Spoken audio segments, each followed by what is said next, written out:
Selon plusieurs observateurs, les élections européennes, mais surtout législatives en France, ont enfanté une situation où la France est devenue un pays totalement ingouvernable. En effet, les résultats des législatives font qu'il est très difficile de former une majorité absolue afin de gouverner sereinement. L'unique voie qui se dessine consisterait à faire le grand écart pour édifier une union allant du Parti socialiste et les écologistes qui demandent notamment le blocage des prix, la retraite à 60 ans ou encore la fin du nucléaire. À cette équipe s'ajouterait le parti Ensemble et ses alliés et la droite républicaine qui demandent, quant à eux, exactement l'inverse des premiers. Sur les plans économiques et financiers, face à cette crise politique sans précédent qui menace les grands équilibres avec les impacts négatifs sur la situation sociale dans le pays, les agences de notation ont déjà prévenu qu'elles n'hésiteraient pas à fortement dégrader la note souveraine de la France, c'est-à-dire en ce qui concerne la dette, en cas de non-respect des engagements de cette dernière en termes de réduction des déficits publics et de réforme des retraites. Si, pour le moment, les marchés financiers veulent encore croire qu'une solution raisonnable pourrait surgir, il n'en demeure pas moins que la probabilité pour que le prochain gouvernement français engage une baisse notable et crédible du déficit public reste proche de zéro, selon un bon nombre d'économistes, notamment si le président nomme un Premier ministre et un gouvernement issu des rangs du nouveau Front populaire. Ce dernier prévoit une importante hausse des impôts pour financer son programme. À ce titre, il y a lieu de rappeler que depuis plusieurs années, l'Hexagone est devenu numéro un mondial en matière de poids des prélèvements obligatoires rapportés au PIB. En effet, de 30% dans les années 60, ce ratio est passé à 42% sous le premier mandat de François Mitterrand, puis à 46% sous son second mandat et à 48% sous l'ère Macron. À titre de comparaison, le numéro 2, la Belgique, est à 45,6%. Dans le même temps, la croissance structurelle de l'économie française, hors inflation, est passée de 5% à 2,5%, puis à 1,1 à 1,5% et enfin 0,9 depuis une dizaine d'années. Parallèlement, en dépit de cette explosion fiscale, jumelée à une flambée des dépenses de la dette publique, la pauvreté et les inégalités ont continué à augmenter. Sur le plan international, au cours des 2 dernières semaines seulement, il y a eu d'abord une agitation due à l'embarras de Biden lors du débat présidentiel et maintenant, pire encore, une tentative d'assassinat de Donald Trump qui a brisé toute la campagne électorale et donné une longueur d'avance aux républicains. C'est dans ce contexte que Joe Biden a annoncé avant-hier, son retrait définitif de la course à sa propre succession, jetant encore un pavé dans la mare quant aux chances des démocrates de remporter la présidentielle de novembre. L'Union européenne est désemparée, notamment la France et l'Allemagne. Trump est diabolisé autant que possible en Europe. En effet, à l'exception du Premier ministre hongrois Viktor Orban, personne dans la nomenclatura européenne ne peut se vanter d'entretenir des contacts productifs avec le futur patron éventuel de la Maison-Blanche. Macron, quant à lui, a essayé à un moment donné, mais sans grand succès. Ainsi, quels sont les scénarios possibles de l'évolution de la situation politique, économique et sociale en France? Quels sont ses impacts sur la place et le rôle de la France au sein de l'Union européenne et de l'OTAN? À quoi s'attendre en cas de victoire de Donald Trump sur la suite du conflit en Ukraine, la sécurité en Europe, la situation en Sud-Est asiatique et l'Indo-Pacifique, et enfin en Afrique de l'Ouest et au Sahel? Tous les développements sur toutes ces questions fondamentales dans quelques instants avec mon invité Xavier Moreau, fondateur et directeur du Centre d'analyse politico-stratégique Stratpol. Xavier Moreau, bonjour et merci d'avoir accepté de nous accorder cet entretien. Et je rajouterai à pied levé, puisque nous venons perturber vos vacances. Bonjour Kamal, merci pour votre invitation. Je vous en prie, c'est nous qui vous remercions et tout le plaisir est pour nous, euh, comme d'habitude. Alors, Xavier Moreau, par rapport à ce que j'ai dit, moi, dans l'introduction, la dette publique française a atteint un niveau sommet historique, un nouveau sommet historique au premier trimestre 2024. En l'occurrence, 3 159,7 milliards d'euros, soit 110,7% du PIB. Et puis, depuis le début 2020, cette dette publique a ainsi explosé de 773,6 milliards d'euros, et ce pour une hausse du PIB de 419,4 milliards d'euros, inflation comprise. Autant dire que euh, on a financé, soi-disant, le petit pourcentage de croissance par de la dette qui dépasse de loin ce qui a été récolté. Alors, face à cette situation économique et financière extrêmement fragile, comment analysez-vous la situation politique en France après les législatives? Et puis, nonobstant la couleur idéologique du prochain gouvernement, ce dernier a-t-il les leviers nécessaires pour mener sa politique et tenir ses promesses? Je dirais que en fait, c'est ce que vous décrivez, c'est-à-dire l'endettement massif et irréversible de la France, est le seul véritable sujet d'ailleurs. Ça aurait dû être le seul sujet de la campagne des législatives. Et Absolument. malheureusement, ça ne l'a pas été ou à la marge. Et en fait, on est au bout d'un cycle qui a démarré, je pense, avec on fait un peu d'histoire, qui a démarré avec la crise pétrolière de 1973 et surtout à partir de 1981, quand le gouvernement socialiste Mauroy de François Mitterrand a estimé, a pensé, a cru une injection keynésienne d'argent, une augmentation des dépenses, eh bien, allait entraîner forcément un décollage économique voilà, qui n'a pas eu lieu. Donc, au bout de 2 ans, on a eu la rigueur. Mais en fait, on ne s'est jamais arrêté de s'endetter. Il y en a un qui avait décrit la situation avec beaucoup de lucidité, c'était François Fillon, lorsqu'il était Premier ministre de 2007 à 2012. Il avait décrit qu'il était à la tête d'un État en faillite. Et en plus, mais malheureusement, on a eu en 2008 la crise américaine, la crise des subprimes. Donc, il a fallu de nouveau injecter de faire du quantitative easing, hein, de l'assouplissement quantitatif. Et donc, la dette a encore Planche à augmenté. Et billets puis pour ensuite, faire simple. La planche à voilà. billets pour faire simple. La planche à billets, voilà, la planche à billets. Et ensuite, on a eu François Hollande qui lui aussi a augmenté les prélèvements obligatoires de manière complètement délirante, a contribué à augmenter la dette. Et puis là-dessus, on a eu également la démagogie d'Emmanuel Macron lorsqu'il s'est fait élire en 2017, en 2000, oui, en 2017 face à François Fillon. Je pense qu'on a eu un moment dans l'histoire où on avait une chance de s'en sortir. Parce que François Fillon parlait aux Français comme à des adultes, en leur disant, encore une fois, que l'État était au bord de la banqueroute, qu'il fallait réduire le déficit pour retrouver de la marge de manœuvre. Et donc, notamment, il proposait une augmentation une réforme des retraites, mais qui permettait en même temps d'augmenter les retraites de répartition, quelque chose de socialement assez défendable, et surtout qu'on n'avait pas le choix.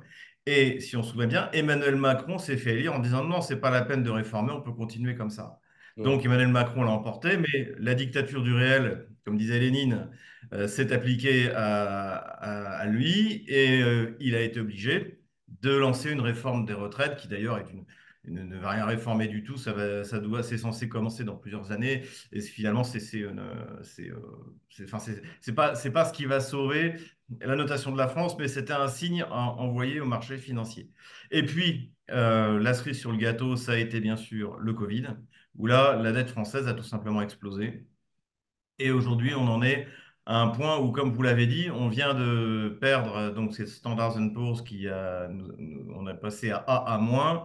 Et si on en croit Marc Touati, donc qui est un économiste assez connu en France, et Ah dont les oui. prévisions malheureusement se révèlent souvent assez justes, il se pourrait qu'en septembre on perde notre double A. Le double A, ça veut dire que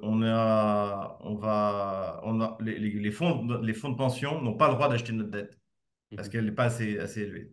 Donc ça veut dire que tout simplement, pour trouver des refinancements, ça va coûter extrêmement cher en Xavier pourcentage Moreau, par rapport de à ce la que vous dette. êtes en train de décrire, quelle que soit la couleur du gouvernement, quels que soient les gens qui vont le former, étant donné que les vrais leviers du pouvoir ne sont pas entre leurs mains et qu'ils vont faire face à la même réalité, à la même dictature de la réalité, comme vous le disiez à juste titre, est-ce qu'ils ont des marges de manœuvre pour tenir leurs promesses ou c'est comme d'habitude, excusez-nous, on ne pensait pas que la réalité était aussi dure?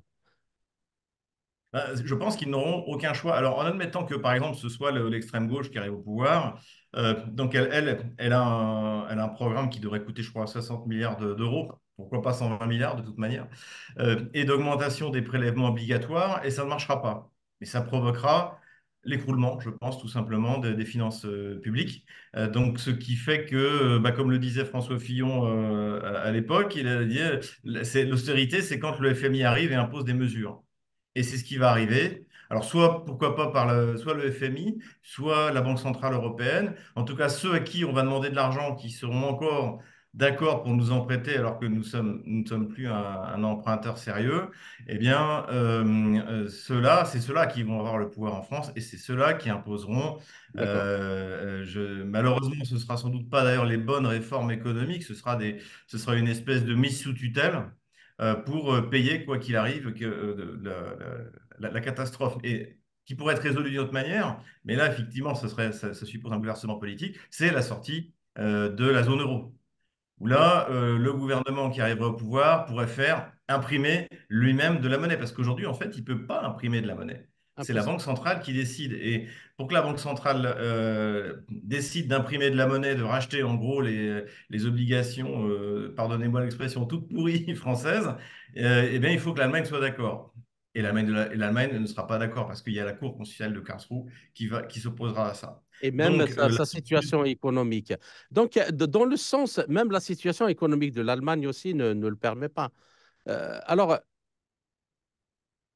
depuis 1900, c'est pour aller dans le même sens de ce que vous avez dit, depuis 1997, la dette publique française a augmenté de 153,9%, tandis que le PIB en valeur n'a progressé que de 52,4%, soit un rapport de 1 à 3.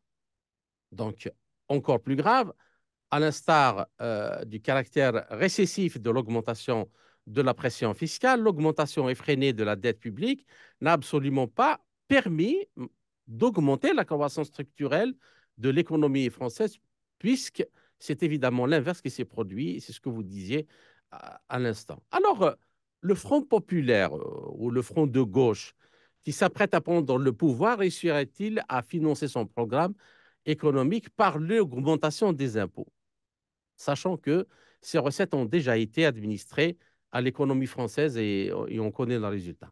Donc, moi, il me semble qu'il y a quelque chose de commun, que ce soit de ceux qui sont à droite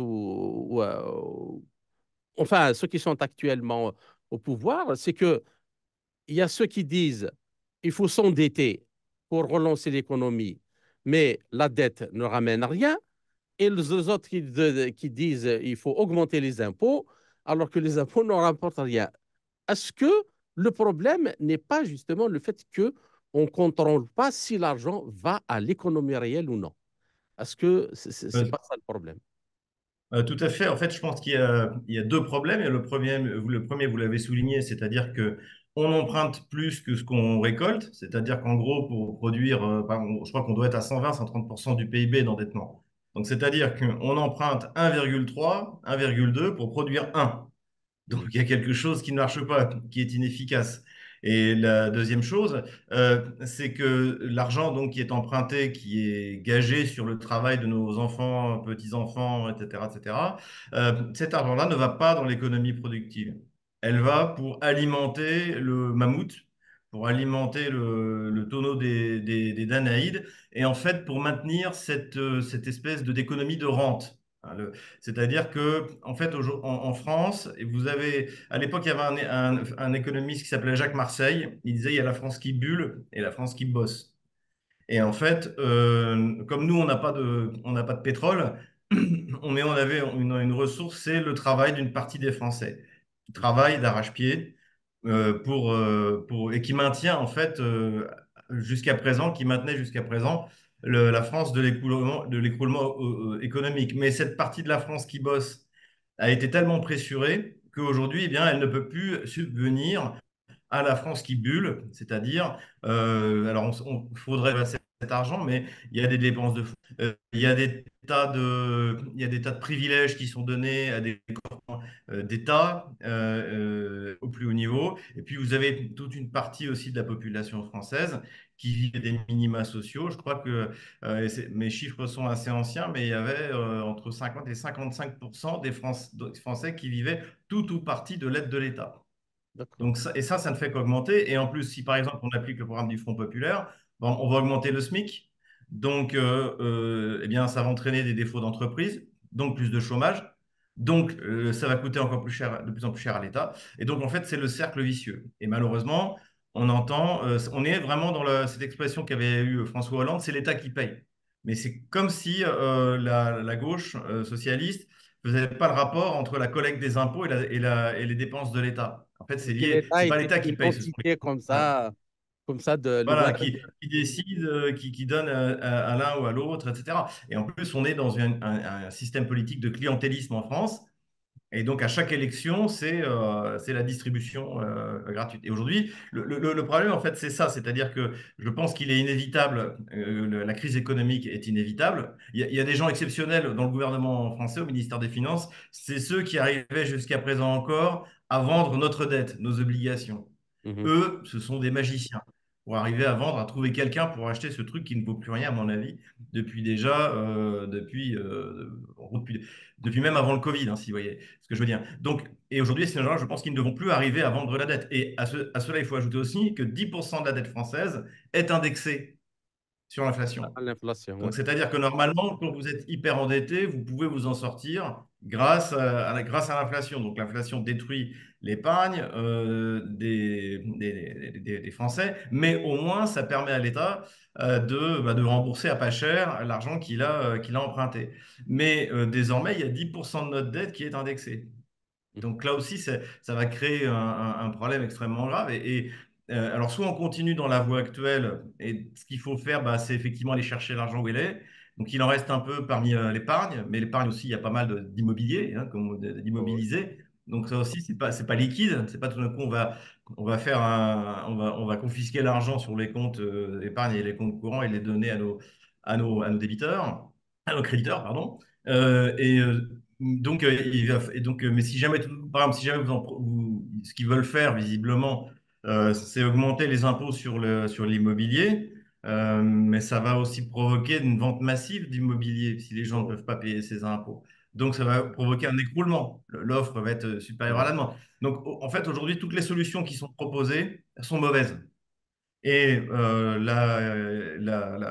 il y a une solution globale qui doit être de profondes réformes économiques, c'est-à-dire une baisse des impôts, une baisse de la fiscalité sur le travail, sur les gens qui produisent, et puis la fin des privilèges sociaux, de l'économie de rente, du culte de la rente, hein, qui C'est-à-dire date, même la j'avais écrit récupération là-dessus, de qui la date de la. création, la récupération C'est ça, de la création monétaire, la souveraineté sur la monnaie. Alors, Xavier Mourou, exactement. Et ça, j'aimerais bien, à la limite, oui. Mhm. je vous laisse après reprendre votre analyse. Alors, j'aimerais bien faire une comparaison. Alors, la crise grecque de 2010-2015 a exactement commencé de la même façon que celle à laquelle fait face la France actuellement. Alors, à ce moment-là, le Premier ministre Papandréou a déclaré que les caisses de l'État n'étaient pas vides et qu'il fallait donc encore augmenter les dépenses publiques et creuser les déficits. Et en quelques semaines, les taux d'intérêt des obligations de l'État grec ont alors explosé, dépassant au plus haut les 35% début 2012 pour le taux à 10 ans et 200% pour le taux à 2 ans à 2 ans. Alors, entre le premier trimestre 2008 et le premier trimestre 2013, le PIB grec, dont hors inflation, a alors chuté de 30 7,4%. Puis, après de nombreuses tergiversations, soi-disant, les pays de la zone euro ont finalement décidé de sauver l'État grec, annulant une grande partie de sa dette et lui accordant de nouveaux crédits sur une durée allant jusqu'à 60 ans. Ma question, est-ce que l'économie française ne s'achemine-t-elle pas inexorablement vers une crise grave à l'instar de la crise grecque? Ben, il faut voir que, en fait, en faisant ça aussi, les pays de la zone euro et la Banque centrale européenne ont sauvé l'euro. Parce que, en fait, ce que risquait l'Union européenne, c'est que la Grèce sorte de la zone euro et reprenne le contrôle de sa monnaie. Et que ça marche. Et que ça marche. C'est-à-dire le plan initial de Tsipras, si je me souviens bien. Et si ça marchait, en fait, ça montrait que l'euro est une aberration économique, ce qui l'est à mon sens. L'euro est une construction idéologique, mais pas du tout économique. C'est une aberration. De donner des économies aussi différentes et de plus en plus différentes, par exemple que celle de l'Allemagne, hyper industrialisée, hyper productive, à donner la même monnaie à l'Allemagne qu'à la France, par exemple, qui aujourd'hui dans l'industrie doit représenter moins de 10% du PIB, c'était complètement absurde. C'est complètement absurde. D'ailleurs, ça aboutit à ça. Donc, ce qu'a fait l'Union européenne à ce moment-là, c'est qu'elle a sauvé l'euro, qui est sa construction, qui est un système de domination politique, idéologique, tout ce que vous voulez. Et c'est pour ça qu'elle est venue au secours de la Grèce. En fait, elle n'est pas venue au secours de la Grèce. Si elle a voulu aider la Grèce, il fallait laisser la Grèce sortir de la zone euro. Et effectivement, elle serait passée par une période difficile, mais de toute manière, elle est passée par une période difficile, mais elle s'en serait sortie. Et aujourd'hui, Et mais le problème surtout, moi, aujourd'hui c'est qu'a la celui-là, Banque Centrale Européenne. c'est-à-dire que si elle avait fait ça, justement, elle aurait eu la possibilité de libeller sa dette dans sa monnaie nationale, au lieu de la libeller dans l'euro. Donc, ce qui aurait pu, effectivement, comme vous dites, faciliter beaucoup la tâche pour la rembourser. Oui, bah, de toute manière, si jamais ils étaient sortis de l'euro, la monnaie c'est le drachme, je crois, et avant c'était en Grèce, enfin, peu importe. Donc la monnaie grecque aurait été dévaluée, c'est fortement, il y aurait eu une baisse du pouvoir d'achat, mais ça aurait entraîné un bond de compétitivité de l'économie grecque, et après un passage difficile, elle aurait été remise sur des rails de manière saine. Et d'ailleurs, c'est ce qu'on pourrait souhaiter pour la France. Si la France sort de la zone euro, évidemment que le franc sera dévalué largement. Ensuite, après, il y a aussi l'autorité d'État, c'est-à-dire que l'avantage qu'a la France par rapport à la Grèce, c'est que notre dette est incomparablement plus importante. Donc, quand vous êtes extrêmement endetté, bah, les gens à qui vous devez de l'argent, ils vous écoutent. Et vous pouvez négocier. Donc, la solution pour la France, ce serait de sortir de la zone euro. Ce serait d'aller voir ses créanciers en disant, écoutez, pour l'instant, on ne peut pas payer, on fait un moratoire sur la dette, voilà ce qu'on est prêt à vous payer quand on sera en temps et en heure, on vous laisse, donnez-nous 2, 3 ans pour faire la réforme et on recommencera à vous payer. Voilà. Parce que je pense qu'un pays, pour rester crédible, doit honorer ses engagements. Même la Russie de Vladimir Poutine a trouvé un accord avec les créanciers, essentiellement les créanciers étatiques, sur la dette russe qui avait cessé d'être payée par les bolcheviks. Donc, parce que la Russie tenait à avoir une image correcte au niveau des marchés. Et ça, effectivement, ça a fonctionné. Donc, la France, ce serait pareil. La solution, ce serait de sortir de la zone euro, de revenir au franc, de dévaluer. Donc, bon de compétitivité. Parallèlement à ça, bah, baisse des impôts sur le travail, sur les entreprises, sur les salaires, etc. Et là, mais ce sera un moment extrêmement difficile. Et le gouvernement qui devra assumer ça va avoir 3 ans. En plus, on connaît la France avec ça se termine systématiquement en révolte sociale, en manifestation. Donc, ce sera un moment extrêmement difficile, mais ça peut être un moment salutaire. Le problème, c'est qu'on ne va pas vers ça. Pour l'instant, ce vers quoi on va, ça va être une mise sous tutelle de la France par le FMI, par l'Union européenne, mais ça va être un morceau énorme, énorme, parce que la France, c'est pas la Grèce du point de vue de l'économie et de son Non. poids dans l'économie européenne. Et je rappelle que la France, je crois que c'est derrière l'Allemagne donc le second contributeur à l'Union européenne. Si Mhm. la France ne peut plus payer, qui va payer les caprices de la Pologne, des Pays-Baltes, à l'Ukraine, par exemple? Non. Je crois que je ne sais pas si c'est vrai, mais que la France, on en était à 20 milliards pour l'Ukraine, Mhm. tout compris, hein. Donc, on ne pourra plus faire ça. Donc, ça va avoir des conséquences. des Ces conséquences extrêmement questions-là, graves géopolitiques, du point de ces vue politique. questions-là de géopolitique et de sécurité, je les ai laissées pour la deuxième partie, pour faire un enchaînement complet. Alors, une dernière question pour cette première partie, Xavier Moreau. Avec l'aide de l'Europe, justement, pour aller dans le même sens, la Grèce a alors pu reprendre ses esprits pendant quelques trimestres. Cependant, lorsque Alexis Tsipras est arrivé au pouvoir en 2015, le taux d'intérêt à 10 ans des obligations de l'État grec est remonté à 20%. Donc, il aura ensuite fallu attendre que Tsipras redescende un peu sur terre, du moment qu'il n'a pas décidé de quitter l'Union européenne et demande le soutien de la BCE pour que la crise s'apaise. Mais malheureusement, encore aujourd'hui, on est en 2024, le PIB grec réel est encore inférieur de 22% à son niveau de 2008, c'est-à-dire avant la crise. Alors, est-ce que ce scénario est aussi prévisible pour la France? Quels risques sociaux pourraient-ils engendrer? Et puis, quid des besoins budgétaires pour financer les besoins de la loi de programmation militaire et les engagements de la France dans plusieurs régions du monde? Bah, écoutez, oui, la question, en fait, c'est ce que je viens de dire, c'est-à-dire que le problème, c'est que la France, c'est pas la Grèce. Le poids de l'économie française, son PIB, je crois qu'on est à 2500 milliards oui, 2500 milliards de PIB. Donc, c'est pas la Grèce. La Grèce, c'était, je sais pas, 20 fois moins. Enfin, Oui, c'était pas difficile d'aider la Grèce pour des grands pays comme la France ou l'Allemagne, si vous voulez. oui, mais Mais la France, aujourd'hui, voilà. Donc aujourd'hui, la France, c'est bien plus important dans le poids de l'économie européenne et dans le poids de sa contribution. Et si jamais, et donc on peut pas aider la France comme on a aidé la Grèce. C'est pas possible. Et la seule solution, encore une fois, il y a deux solutions.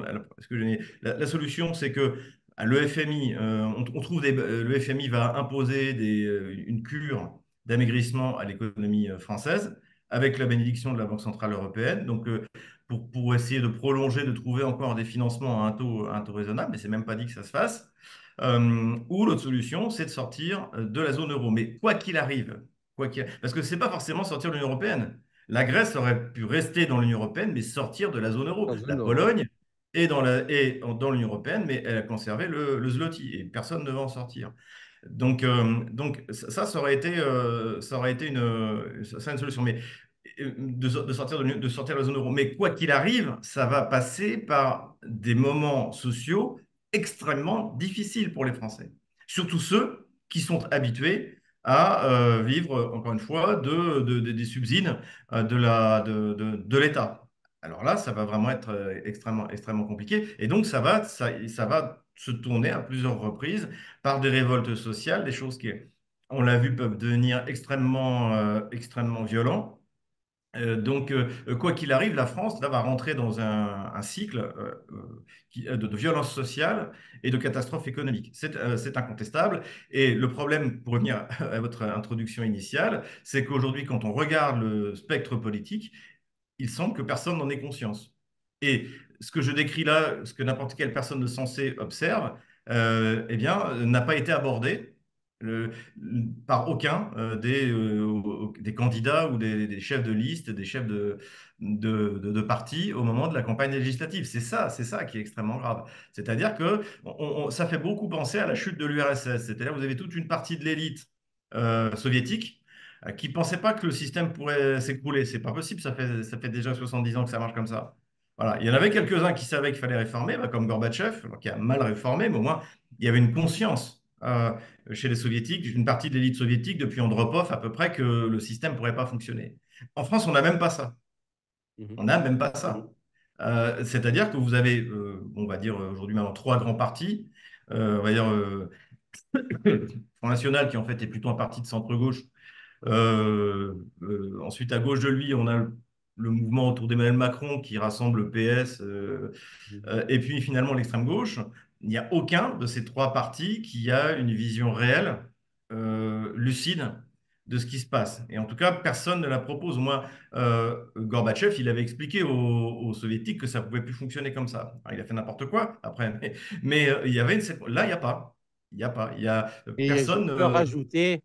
je peux rajouter qu'en plus de justement de cette question fondamentale économique et financière, justement, qui détermine tout, il y a aussi la question de la paix et de la guerre en Europe qui n'a pas été vraiment abordée. Et aucun des partis n'a pris une position claire et nette.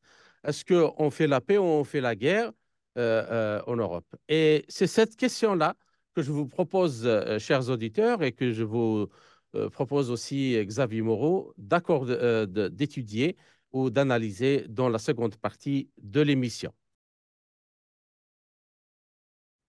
D'après ce qui se passe actuellement aux États-Unis, les exigences de Trump visant à ajuster les relations commerciales et économiques en faveur de l'Amérique, ainsi qu'à augmenter les dépenses militaires, ont migré, hein, c'est-à-dire durant son premier mandat, ont migré avec succès vers le programme de son ennemi juré, Biden.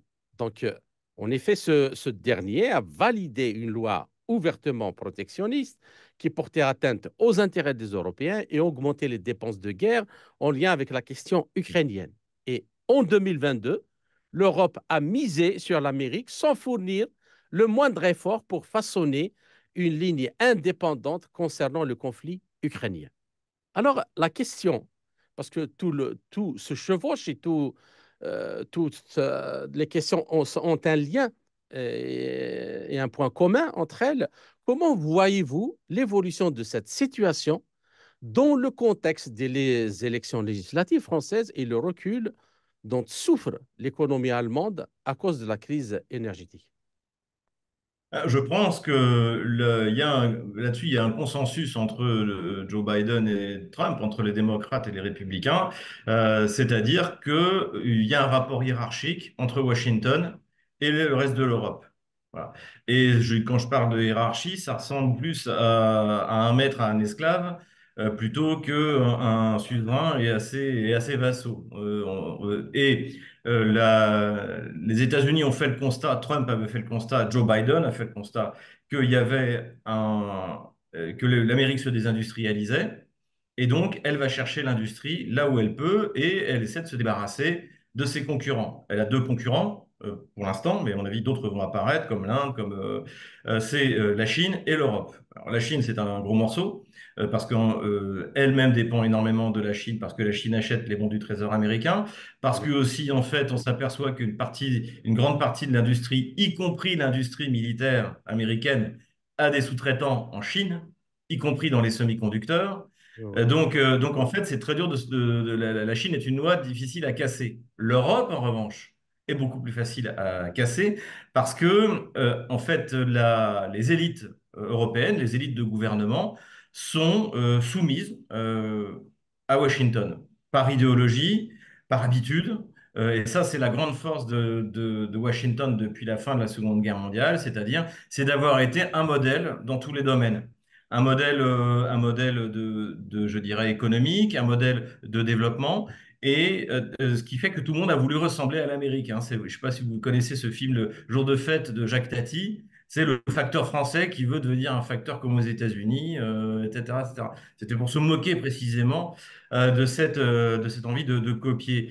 Et on a eu d'ailleurs un président, Nicolas Sarkozy, qui était totalement, je dirais, infatué des États-Unis et qui était sincère d'ailleurs, le côté assez touchant de Sarkozy vis-à-vis des États-Unis. Mais l'erreur de Sarkozy, c'était de croire qu'il reconnaissait à la place de Washington d'être le primus inter pares, mais il estimait quand même que des pays comme la France ou l'Allemagne étaient sur un pied d'égalité, même si effectivement le premier d'entre eux était les États-Unis. Et c'était pas du tout ça, il n'avait pas compris, donc il a pris des initiatives qui était interdite. Faire la paix en Géorgie en 2008, vendre les Mistral, un matériel militaire de cette taille à la Russie, c'était quelque chose qui a été absolument pas accepté par Washington, tout courant confondu. Parce que ça allait déboucher sur un partenariat dans le domaine militaire-industriel dont ne voulait absolument pas Washington.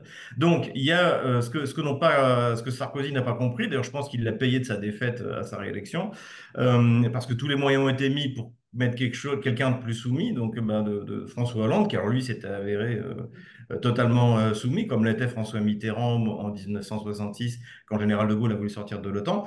Et c'est pas un hasard aujourd'hui si, par exemple, vous avez ce qui est porté par les médias, la caste médiatique, en ce moment, c'est Glucksmann. C'est aussi un socialiste et c'est quelqu'un qui est pour un alignement complet sur Washington, sur l'OTAN. Donc, ce rapport, il est là. Et donc, que ce soit Biden ou Trump, tout le monde est bien d'accord que s'il y a moyen de piller l'industrie européenne, notamment allemande, on va le faire. Et l'un des deux buts de l'opération, plutôt du soutien de l'OTAN à l'Ukraine dans le cadre de l'opération militaire spéciale, il y en avait un, c'était de détruire l'économie russe, de faire tomber Vladimir Poutine. Ça, c'est complètement raté. C'est l'effet inverse qui s'est produit. Mais l'autre, qui est à la destruction de l'économie européenne par la coupure du cordon ombilical énergétique entre la Russie et la grande économie allemande, et nous aussi d'ailleurs, hein, puisque d'ailleurs Nord Stream 2, je rappelle, la France, par Engie, a investi 1 milliard de dollars.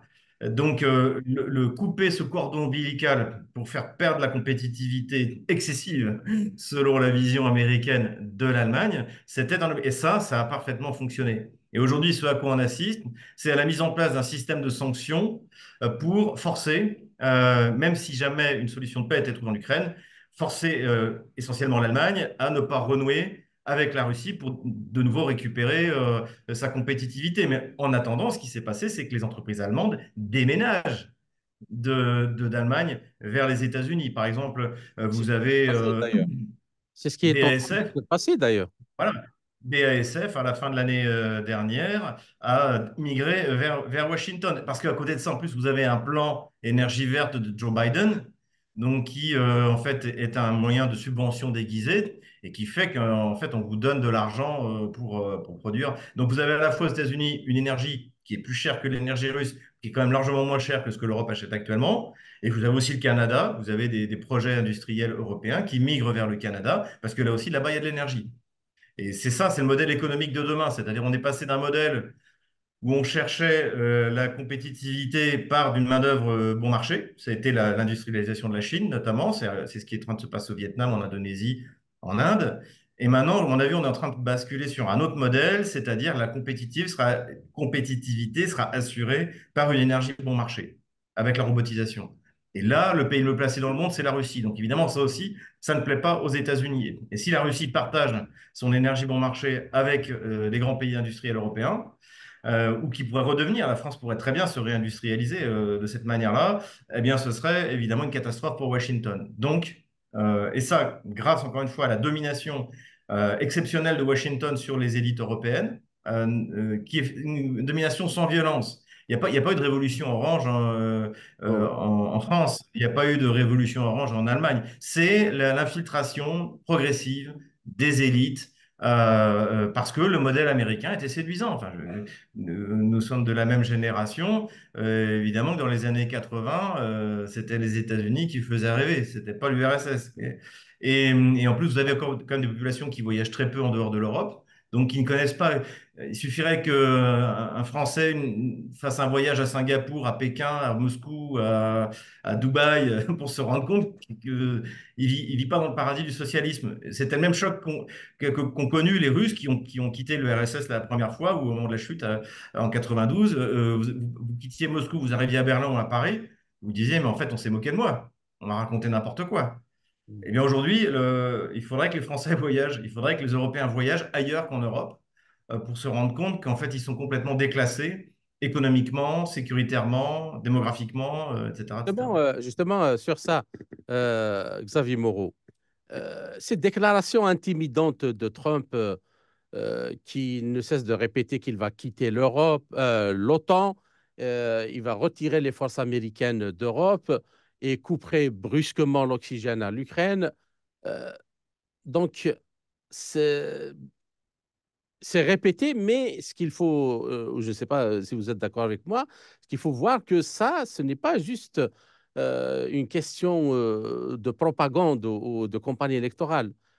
C'est-à-dire que Trump aura énormément de contraintes à faire tout cela à cause de l'État profond américain, mais s'il veut changer rapidement sa position sur le soutien à Kiev. Mais le plus important, je crois que c'est ça que vous avez développé tout à l'heure, un changement dans le système de priorité dans lequel l'Europe pourrait se voir attribuer une place moins privilégiée et fort probable. Bien que, donc, et en pratique, cela signifie que l'Europe sera beaucoup plus seule et par conséquent, elle devra faire face elle-même à divers problèmes fondamentaux, notamment ceux liés à l'avenir de la question ukrainienne. Mais l'Union européenne et ses pays clés, justement, euh, ne sont pas prêts à une telle autonomie stratégique, malheureusement pour eux. Alors, Xavier Moreau, l'Europe a-t-elle les moyens et la possibilité politique et technique de faire euh, face à une telle exigence? Si jamais, si jamais Trump trouve le moyen, bien que c'est très difficile, je crois que ça a même un lien avec sa tentative d'assassinat, sans qu'on aille trop, trop loin. Qu'est-ce que vous en pensez? Oui, je pense qu'en fait, le problème aussi, c'est que ce que veut Trump, c'est que les Européens passent à la caisse. Pour moi, le comportement de Washington, c'est un comportement mafieux. On vous invente une menace et ensuite on vous dit, mais rassurez-vous, vous êtes menacé, mais on va vous protéger. Mhm. Mais en revanche, il faut nous payer. Et d'ailleurs, je lisais il n'y a pas très longtemps sur le problème que ça pose avec le stationnement des troupes américaines, à l'époque de Trump déjà, au Japon ou en Corée du Sud. Parce que D'accord. Trump voulait augmenter la facture en disant on vous protège, il faut payer. Alors les Japonais, eux, ils n'ont pas envie. Et c'est aussi intéressant parce qu'on observe maintenant ça en Finlande. Donc, les Finlandais mettent à disposition des bases qui pourraient être utilisées par Washington, mais qui va payer? Parce que l'hégémon politique américain sur l'Europe, il a un coût.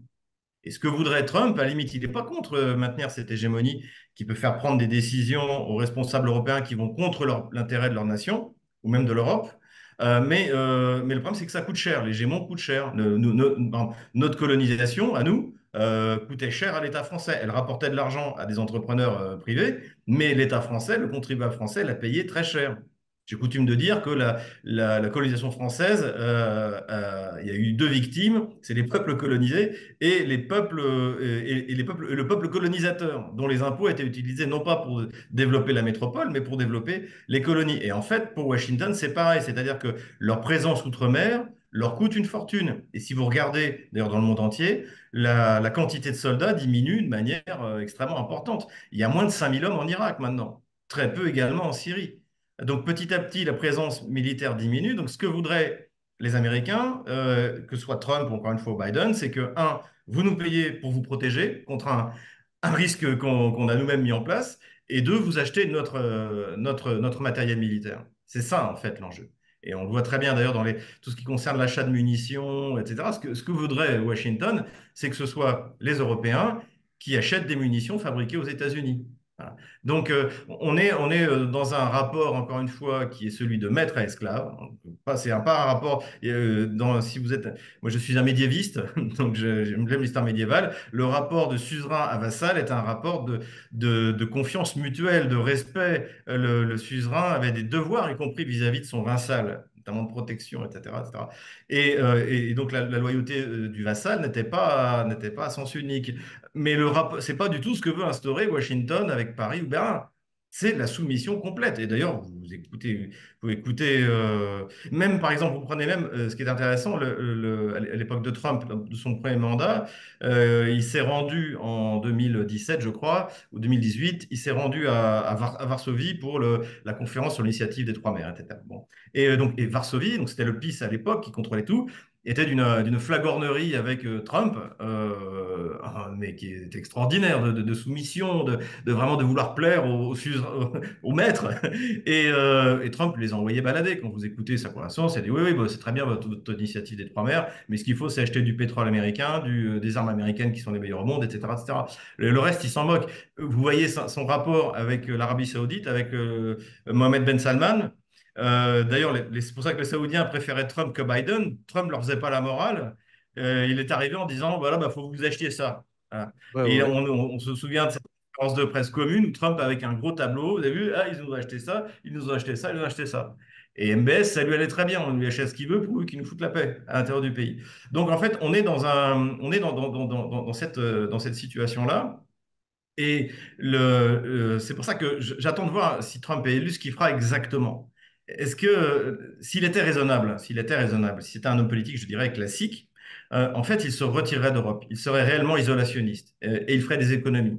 Parce que je ne vois pas la Finlande financer la présence de bases américaines sur son territoire. Ou alors ce sera l'Union européenne. Et c'est sans doute ça le plan. Mais l'Union européenne aussi, à un moment, c'est des contributeurs. Et des contributeurs positifs, il y en a très peu. Et la France va vraisemblablement bientôt en sortir. Là aussi, on est à un moment clé, un moment de bascule, et que ce soit Trump d'ailleurs ou Kamala Harris, a priori maintenant, de ce qu'on ouais, en sait, il y aura comment dirais-je, des impératifs économiques, et surtout, on aura quand même l'OTAN, qui est donc l'instrument de l'hégémon américain en Europe, on aura l'OTAN qui aura perdu la guerre contre la Russie. Donc ça aussi, il va falloir quand même expliquer d'accord. aux populations européennes, vous faites partie d'une alliance militaire, on était 32, on a perdu contre la Russie, qui est un petit peu aidée par l'Iran et la Corée du Nord. Donc à un moment, les Européens vont se dire, mais alors à quoi ça nous sert Absolument. puisqu'on a perdu? Et qu'en plus, la Russie, parce que c'est ça qu'on verra aussi à la fin du conflit, c'est pour ça qu'on pourra en parler, mais les Américains ne veulent pas la fin du conflit, ils veulent le gel du conflit. Et parce que si jamais c'est la fin du conflit, ben, on s'apercevra que finalement la Russie va se contenter de ce que Poutine a demandé. Et que donc la Pologne ne risque rien, les Pays-Bas ne risquent rien. Donc à quoi ça nous sert d'avoir une alliance militaire? Mhm. Puisque la Russie s'est montrée raisonnable dans ses... Donc Et tout ça va totalement changer les circonstances, le théâtre des opérations internationales, dirons-nous. justement, pour aller dans le même sens que vous avez dit, alors, c'est-à-dire qu'on observe que non seulement sur le sujet ukrainien, mais aussi d'autres intérêts américains, par exemple en Asie de l'Est et dans la région Indo-Pacifique, dans son ensemble. Et on a la volonté ardente de transformer l'OTAN, même dans cette région-là, en une structure à portée mondiale, encore une fois confirmée lors du sommet qui vient de se tenir dans la capitale américaine, justement à l'occasion du 72e anniversaire de la création de cette alliance. Et on a dans le même temps, les Européens, notamment les Allemands et les Français, ne sont pas enthousiasmés par la confrontation économique avec la Chine vers laquelle les États-Unis poussent leurs alliés. Et sous Trump, cette ligne va clairement se renforcer et la capacité de l'Europe à défendre ses intérêts économiques, étant dans un bloc géopolitique étroit avec les États-Unis, semble désormais assez limitée et nous l'avons déjà vu avec la Russie. C'est-à-dire, en tout cas pour nous, nous ne faisons aucune illusion par rapport à ça. Alors, Xavier Moreau, même au plus fort de la guerre froide du siècle dernier, les puissances d'Europe occidentale ont réussi à insister sur leurs propres moyens si elles estimaient que certains de leurs besoins économiques étaient nécessaires. Qu'est-ce qui a changé aujourd'hui?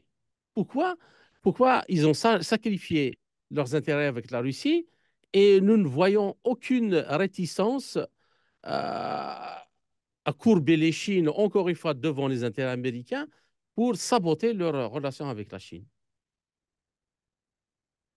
Je pense il y a plusieurs choses. Je pense que l'empreinte américaine sur le continent européen et notamment la France, s'est largement accentuée.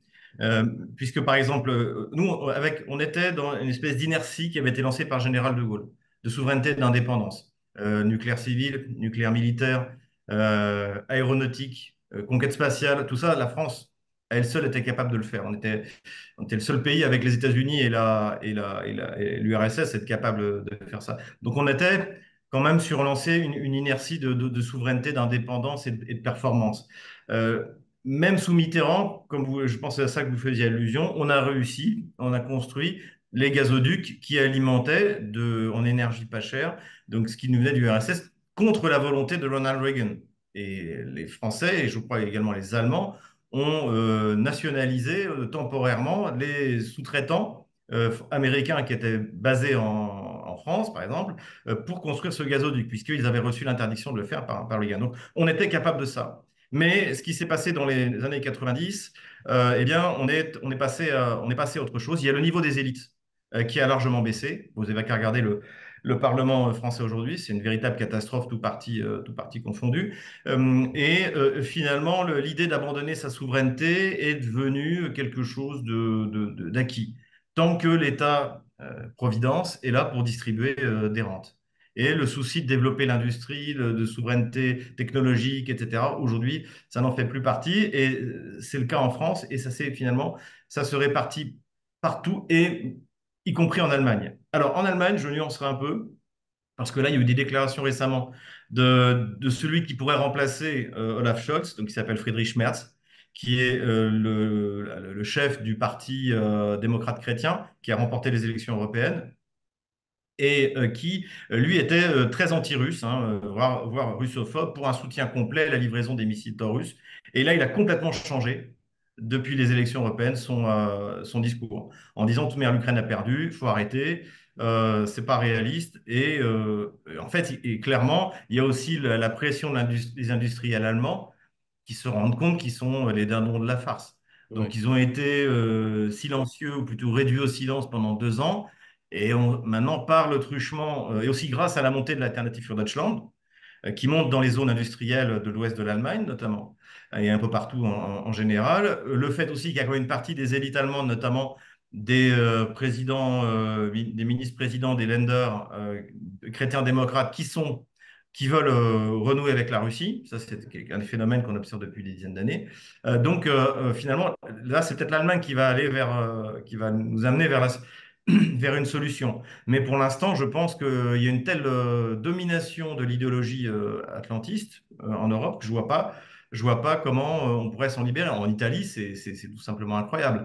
La soumission de Meloni, Giorgia Meloni à Washington est contre l'intérêt de l'Italie, hein, et tout simplement délirante. Donc, pour l'instant, le seul endroit, le seul pays, et ce n'est pas le moindre, hein, c'est la première puissance européenne, que je verrais tenter peut-être une sortie, on va voir en 2025 ce que vont donner les élections, c'est l'Allemagne. C'est l'Allemagne.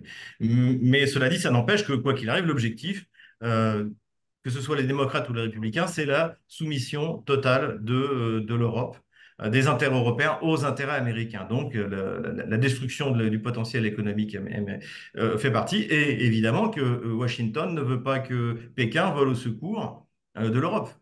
L'Europe, si vous regardez le projet donc, des nouvelles routes de la soie, de 2000, qui était lancé en 2009 par Xi Jinping, ça va jusqu'en Europe. Oui, oui. Hein, c'est vraiment par des voies terrestres, des voies maritimes. Donc ouais, l'Europe pourrait faire partie de cet espace de prospérité commun, mais Elle qui est est même évidemment dans le continental. plan, elle est même le cœur justement Oui. de, de cette Donc, stratégie. donc évidemment, et c'est pour ça que Washington n'en veut pas. Donc c'est pour ça que par écho, vous m'interrogez sur la manière dont la manière dont agit hein, l'impérium en Europe, c'est aussi par les médias. Tous les médias sont aux ordres de Washington. Sur un claquement de doigts, tout le monde devient euh, sinophobe, après avoir été russophobe. Et alors que la Chine arrive, la Chine, c'est pas un pays militaire, c'est pas un pays qui a une tradition militaire de victoire, c'est pas du tout la Russie, c'est un pays de commerçants qui avance toujours en faisant du commerce. Donc, je dis pas qu'il faut les accueillir à bras ouverts, mais je dis qu'il faut discuter avec eux, et de toute manière, aujourd'hui, on n'a pas le choix. Aujourd'hui, c'est nous le tiers-monde. Je parle en France. C'est nous le tiers-monde. Il y a la Chine qui arrive, qui a beaucoup d'argent, qui veut investir, qui est intéressé, etc. Donc c'est une opportunité pour nous qu'il faut saisir. Il faut, les Africains, ils acceptent l'aide des Chinois. Et nous aussi, on doit accepter l'aide des Chinois parce que bah, ils ont de l'argent, ils ont de la technologie et nous, c'est ce qui nous manque cruellement. Français, je dirais, comme africain. C'est la réalité, elle est là. Ça me fait pas plaisir de le dire en tant que Français, mais on a besoin de la Chine parce que la Chine est riche et que nous sommes pauvres. D'accord. Donc, cette justement soumission à- aux volontés de Washington via l'OTAN et via les intérêts économiques, ça devient très dangereux parce que sa politique en Indo-Pacifique agressive à l'égard de la Chine peut conduire à des situations vraiment graves si rien n'est fait pour que les choses changent. Et de ce point de vue, Xavier Moreau, pour terminer cette deuxième partie de notre émission, l'Afrique de l'Ouest et le Sahel vit une dynamique de changement radicale et rapide. Et nous avons les idées panafricanistes qui prennent de plus en plus de l'ampleur, notamment depuis l'arrivée au pouvoir de Diomaye Faye au Sénégal et la création de la Fédération des pays du Sahel, à savoir le Mali, le Niger et le Burkina Faso. Et cette région connaît une grande concurrence, justement, entre les grandes puissances mondiales, dont la Chine, la Russie, les États-Unis, la France et d'autres pays européens aussi. Sinon, on peut rajouter l'Inde, l'Iran et la Turquie. On peut aussi Les constater Émirats arabes unis, l'Arabie les Émirats, saoudite. absolument. Et on peut également constater le rôle de plus en plus grand de tous ces pays que nous venons de citer. Il y a aussi l'Afrique centrale, ou l'Afrique du centre aussi, après la découverte de grands gisements de terres rares stratégiques qui suscitent les convoitises. Alors, comment voyez-vous l'évolution de la situation dans cette région à l'aune de l'émergence des BRICS? Ah, écoutez, moi, ce que je pense, c'est que la souveraineté, c'est la liberté. Et je pense que de la liberté, la souveraineté et la liberté naît la prospérité. Et ce que je vois aujourd'hui, c'est que, après, on va le voir dans les actes, mais au moins dans le discours, quelqu'un comme Ibrahim Traoré, au Burkina Faso, vous avez cité Diomaye Faye, son ministre Premier ministre, Premier ministre Sam Ousmane, Sanko. Ousmane Sonko, oui. Voilà, eux tiennent un discours souverain et ils veulent être souverains de manière monétaire. Ils savent qu'ils ont des ressources et ils veulent qu'elles soient exploitées, mais transformées également chez eux. C'est le discours également de Ibrahim Traoré. Donc, je pense ils sont sur la bonne voie. Après, il ne faudra pas que cette volonté n'aboutisse à rien, parce que sinon je pense que les populations africaines sont déçues. Mais en tout cas, que ce discours soit le discours généralement tenu dans toute l'Afrique, je trouve ça remarquable. Et puis, je pense que la nature du partenariat entre, par exemple, avec la Chine ou avec la Russie est bien plus saine qu'elle l'était avec les anciens pays colonisateurs. Mhm. Parce que, et là-dessus, je suis assez d'accord avec Bernard Lugan, je pense que la France devrait faire une pause en Afrique, se retirer d'Afrique, 4-5 ans, et revenir comme si on n'y était jamais allé. Comme des partenaires à égalité. Parce que quoi qu'il arrive, et vous voyez très bien dans le discours des élites françaises, quelqu'un comme Jean-Luc Mélenchon, quelqu'un comme Emmanuel Macron, on l'a vu avec Sarkozy, il y a toujours ce côté Troisième République Jules Ferry, du droit et du devoir des races supérieures vis-à-vis des races inférieures. Voilà. C'est toujours dans la mentalité de nos politiciens, pas des Français eux-mêmes. Les Français, on passe à autre chose. Mais chez nos politiciens, ils ne peuvent pas s'empêcher de faire la leçon. Pourquoi est-ce que Emmanuel Macron est mail en Afrique? Parce que là-bas, il se sentait, il se disait, là-bas, on va m'écouter parce que c'est moi le patron.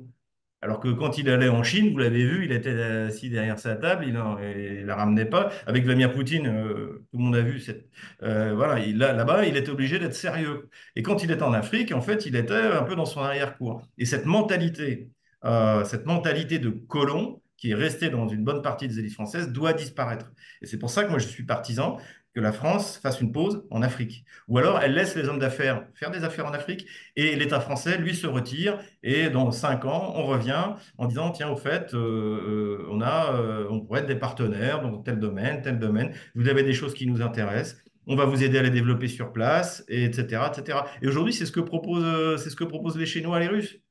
Et en tout cas, c'est ce que doivent exiger les Africains. Et dans le discours, ils l'exigent. C'est-à-dire, bah, on a ça, bah, vous allez le transformer chez nous. On a des terres rares, vous allez les exploiter, les transformer chez nous. Et après, vous pourrez les exporter. Mais on ne va pas être juste les exportateurs de matières brutes, etc., etc. Donc, pour moi, de ce que je vois, en tout cas pour l'instant du discours, parce que finalement, ce dont vous parlez, c'est arrivé au pouvoir de jeunes chefs d'État très ambitieux, très bien formés, d'après le discours, en tout cas, encore une fois, c'est quelque chose d'assez récent. Je pense que les 5 années qui viennent vont être révélatrices et j'espère, je dirais, du chemin vers la prospérité et la souveraineté, donc la liberté qui est prise par les pays africains. Donc, chers auditeurs, notre entretien arrive à sa fin. Xavier Moreau, je vous remercie pour tous ces éclairages et ces Merci à analyses. vous. J'espère vous retrouver dans les quelques semaines à venir dans un autre entretien pour traiter d'un autre sujet. Merci encore une fois. À très bientôt.